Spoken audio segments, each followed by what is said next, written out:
Silverstone is quite a different circuit to Austria and Hungary. Its high average speed and fast corners mean a lot of the teams have come with very specific downforce packages, and you can see that notably on the Haas. Having a look at the rear wing here in Hungary, you can see it's got that single notch in the centre of the wing. That's what you've seen on a lot of cars so far this season. But coming into Silverstone, Haas arrived with a completely new rear wing, with two notches on either side of the centre of the wing. Will it make the car faster or more stable around Silverstone? Hard to say. Free practice, it didn't look particularly good, but it was quicker than one of the Ferraris. Now, Alfa Romeo, another Ferrari engine team, bought some new aero bits to Silverstone. Look at the rear floor here in Free Practice 1.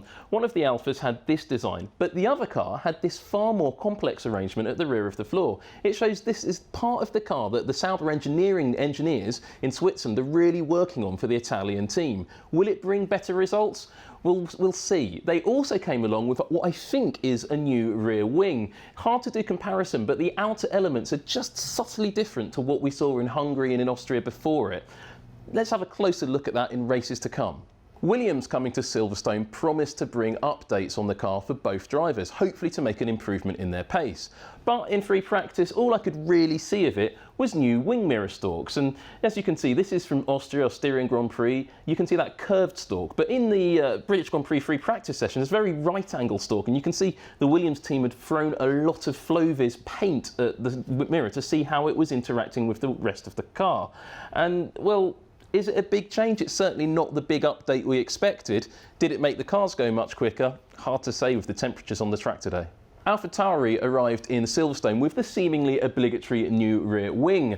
If you look at the version in Hungary, you can see that central support and that much more dished lower section, whereas the new version here at Silverstone with its twin supports has a much flatter lower section. This is again to get much more of that aero efficiency that Silverstone really requires to get a good lap time. Another thing to look at on the AlphaTauri is just how they deal with the temperatures. That white paint, it could have a slight benefit to them in terms of cooling, though it will be very marginal if it does. As for Renault, well, I expected them to bring a really big update. Their factory is just down the road from Silverstone in Enstone. However, from what I could see, the car looks pretty much the same as we saw in Austria and in Hungary, apart from some different wing angles and bits and pieces here. There's no big change for Renault, which to me means there's a lot more to come. Towards the front of the pack, it's very much the same story as it was at the back, and that means lots and lots of new rear wings. Take a look at McLaren here. This is their rear wing in Hungary, and you can see the very flat top and very flat bottom of the ring with the T-wing circle on it.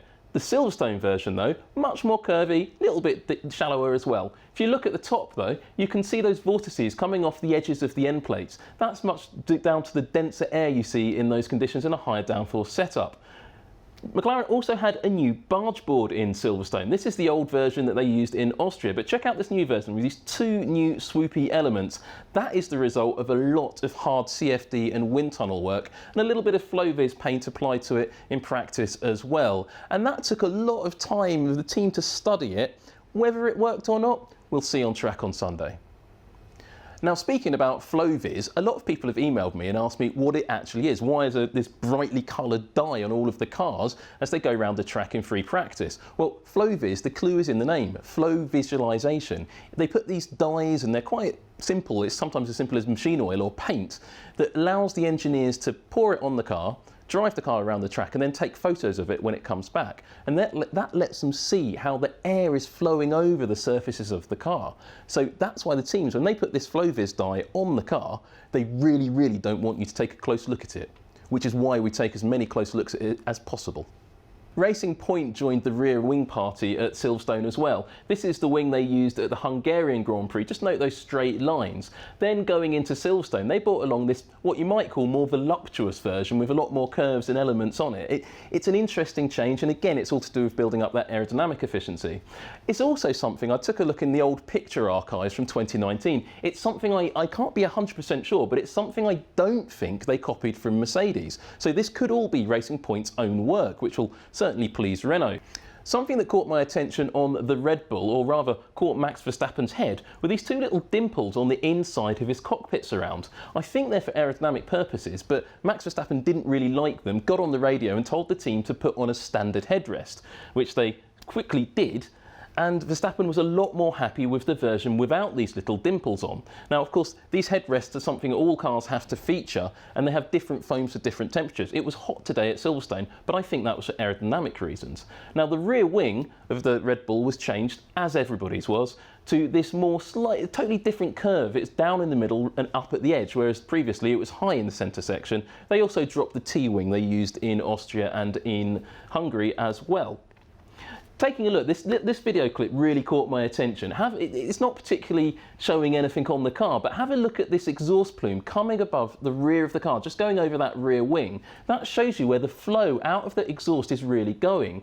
It's fascinating to see how the teams are playing around with this element of exhaust gases after blown diffusers were banned a few seasons back, and it's still a science the teams are working very hard on.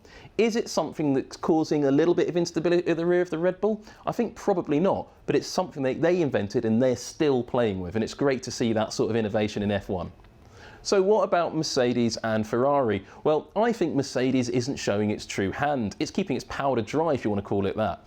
The team hasn't come to Silverstone with a major update package, and I expected that. However, I think they've got one in their back pocket. We might see it next week at the 70th anniversary Grand Prix, perhaps more likely at the Spanish Grand Prix in Barcelona, the typical home of lots of upgrades. Ferrari, on the other hand, they're still struggling massively. The early season upgrade they bought didn't seem to work very well, or Sebastian Vettel broke it on both cars. And they're still trying to understand what exactly is wrong with the SF1000. It's off the pace, it doesn't go very quickly, and there's a lot of hard times for the Tifosi to come.